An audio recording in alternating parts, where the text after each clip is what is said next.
नमस्कार, मैं राकेश चौधरी।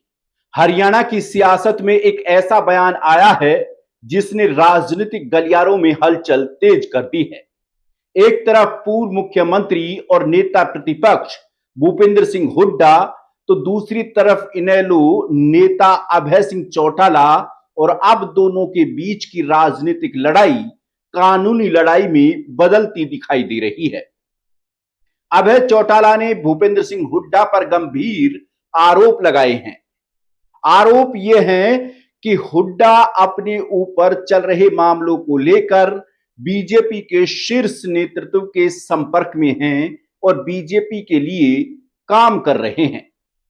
अभय चौटाला ने यहां तक दावा किया कि हुड्डा ने केंद्रीय गृह मंत्री अमित शाह से मुलाकात की थी। इतना ही नहीं, उन्होंने एक निजी कंपनी में कथित साझेदारी को लेकर भी सवाल खड़े किए। लेकिन अब भूपेंद्र सिंह हुड्डा ने इन आरोपों पर ऐसा पलटवार किया है कि मामला सीधे अदालत तक पहुंचने की नौबत आ गई है। हुड्डा ने साफ कहा है कि मैंने वकीलों से बात की है, इस मामले में उनके खिलाफ क्रिमिनल और सिविल केस भी करूंगा। यानी कि हुड्डा ने संकेत साफ कर दिया है, अब जवाब सिर्फ राजनीतिक मंच से नहीं दिया जाएगा, अब जवाब कानून के रास्ते से दिया जाएगा। हुड्डा ने अभय चौटाला के आरोपों को पूरी तरह झूठा बताते हुए कहा कि ना तो वो कभी अमित शाह से मिले और ना ही जिस निजी कंपनी का जिक्र किया जा रहा है उससे उनका कोई संबंध है। ये आपने बयान सुना होगा सर अभय चौटाला का, वो ये बोलते हैं, कई बार उन्होंने बयान दिया है सर कि हुड्डा साहब जो है वो अमित शाह से सेटिंग कर लेते हैं, चुनाव से पहले मामले दर्ज होते हैं, उसके बाद आप पे आरोप लगाया है सर अभय चौटाला का। एक बयान सुना होगा आपने कि इसमें सिविल केस भी चलाएंगे। झूठा बिल्कुल, ना मैं अमित चौटाला को मिला, ना पार्वसनाथ का मैं पार्टनर, ये बात उन्होंने कही है। अब कोर्ट सिविल कोर्ट में भी घसीटूंगा, क्रिमिनल कोर्ट में बात कह दिया ना मैंने। वकीलों को given instruction to my advocates to go for this and will go. Notice जाता है, पहले प्रोसीजर होता है, नोटिस जाए, तैयार हो रहा है बस।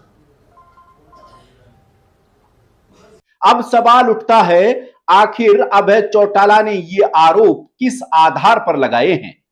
क्या उनके पास कोई सबूत है? क्या उनके पास कोई दस्तावेज है? क्या ऐसा कोई तथ्य है जिससे वो अदालत में पेश कर सकते हैं? क्योंकि यह सामान्य राजनीतिक बयान नहीं है। जब किसी नेता पर किसी केंद्रीय मंत्री के साथ कथित राजनीतिक सौदेबाजी का आरोप लगाया जाता है तो उसका असर सीधे उस नेता की राजनीतिक छवि पर पड़ता है। और शायद यही वजह है कि भूपेंद्र सिंह हुड्डा ने इस बार अभय सिंह चौटाला के बयान को सीरियस लिया है और जवाब देने के लिए कानूनी रास्ता चुनने का फैसला किया है।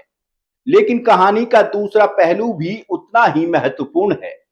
अभय चौटाला लगातार ये सवाल उठा रहे हैं कि आखिर हरियाणा की राजनीति में किस नेता की किससे नजदीकी है, कौन किसके साथ खड़ा है और कौन किसके खिलाफ।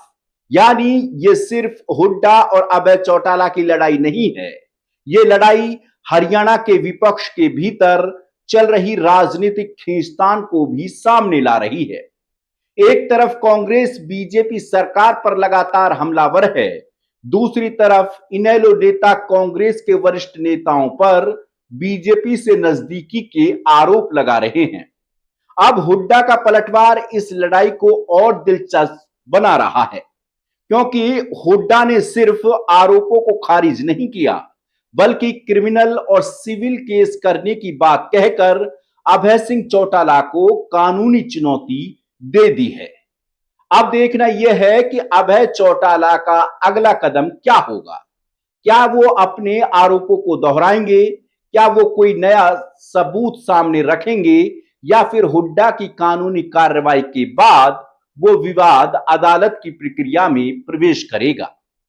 क्योंकि सियासत में बयान बहुत दिए जाते हैं, आरोप भी बहुत लगते हैं, लेकिन जब मामला अदालत की चौखट तक पहुंचता है तो फिर सिर्फ आवाज नहीं, सबूत बोलते हैं।